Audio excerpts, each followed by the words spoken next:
Ito yung ibabaw ng liguan mga katiits. Ito kami sa kalsada, punta sa malaking ilog.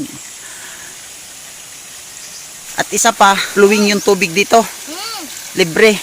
Diyan si Alexander.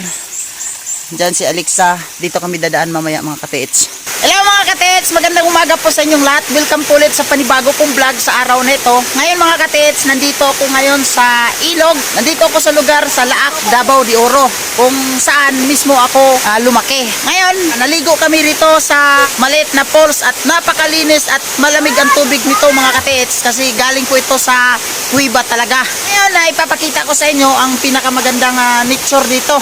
Ito talaga mga katiits, walang katao-tao dito at malinis talaga yung tubig dito.